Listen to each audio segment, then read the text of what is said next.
আলহামদুলিল্লাহ আলহামদুলিল্লাহ নাহমাদুহু ওয়া নুসাল্লি আলা রাসূলিহিল কারীম আম্মা বা'দ ফাআউযু বিল্লাহি মিনাশ শাইতানির রাজীম বিসমিল্লাহির রহমানির রহিম ইয়া আইয়ুহাল্লাযীনা আমানুত্তাকুল্লাহ হাক্কা তুকাতিহি ওয়া লা তামুতুন্না ইল্লা ওয়া আনতুম মুসলিমুন ওয়া ক্বালা আন-নাবিয়্যু সাল্লাল্লাহু আলাইহি ওয়াসাল্লাম الدنيا سجن المؤمن وجنة الكافر صدق الله المولانا العظيم আলহামদুলিল্লাহ আল্লাহ রাব্বুল আলামিনের কাছে লাখো কোটি শুকরিয়া যে মহান আল্লাহ তাআলা আপনাকে আমাকে আল্লাহ তাআলা সৃষ্টি করেছেন মহব্বত করে ভালোবেসে একমাত্র কেবলমাত্র আল্লাহ তাআলার গোলামি করার জন্য আল্লাহ তাআলার ইবাদত করার জন্য আমরা সকলেই চলি একমাত্র আল্লাহ তাআলার ইবাদত করার জন্য। আমরা দৈনিক ৫ ওয়াক্ত নামাজ জামাতের সহিত আদায় করার জন্য আমরা চেষ্টা করি। সম্মানিত প্রিয় ভাইরা আমার কথাগুলো যে যেখান থেকে শুনতেছেন দেশ এবং দেশের বাহির থেকে আপনারা সকলেই ৫ ওয়াক্ত নামাজ জামাতের সহিত আদায় করার চেষ্টা করবেন।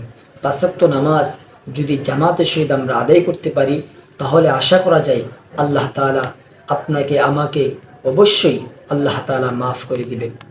এই জন্য সম্মানিত প্রিয় ভাইরা দেখেন আমরা মুসলমান, আর প্রকৃতপক্ষে যদি মুসলমান হইতে চাই তাহলে আল্লাহ তাআলা বলেন ফিসসিলমি কাফা, পরিপূর্ণতাভাবে ইসলামের মধ্যে আপনাকে আমাকে দাখিল হতে হবে। আর পরিপূর্ণতাভাবে যদি ইসলামের মধ্যে যদি আপনি আমি দাখিল না হই তাহলে কিন্তু আমাদের মুসলমান হিসাবে আমাদের গণ্য করা হয় না। এই জন্য সম্মানিত প্রিয় ভাইরা আল্লাহ তাআলা বলেন ইয়া আইয়ুহাল্লাযীনা আমানুত্তাকুল্লাহ হাক্কা তুকাতিহি ওয়া লা তামুতুন্না ইল্লা ওয়া আনতুম মুসলিমুন। ইয়া আইয়ুহাল্লাযীনা আমানুত্তাকুল্লাহ, হে ঈমানদার বান্দা বান্দীগণ, একমাত্র আল্লাহ তাআলাকে তোমরা ভয় করো। আল্লাহ তাআলাকে যদি ভয় করো তাহলে অবশ্যই আল্লাহ তাআলা আপনি আমাকে মাফ করে দিবেন। আল্লাহ তাআলা বলেন ইয়া আইয়ুহাল্লাযীনা আমানুত্তাকুল্লাহ হাক্কা তুকাতিহি ওয়া লা তামুতুন্না ইল্লা ওয়া আনতুম মুসলিমুন। তোমরা প্রকৃত মুমিন বান্দা বান্দি না হয়ে তোমরা আল্লাহর দরবারে আল্লাহর কবরে তোমরা আইসিও না।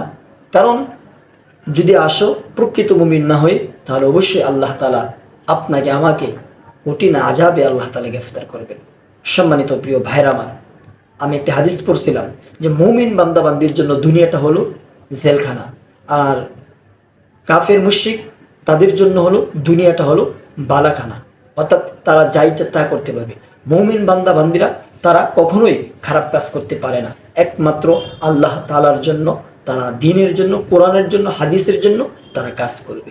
এই জন্য আপনাদের কাছে অনুরোধ করতেছি অবশ্যই আপনারা ৫ ওয়াক্ত নামাজ জামাতের সহিত আদায় করার চেষ্টা করবেন। সকলে ভালো থাকবেন, সুস্থ থাকবেন।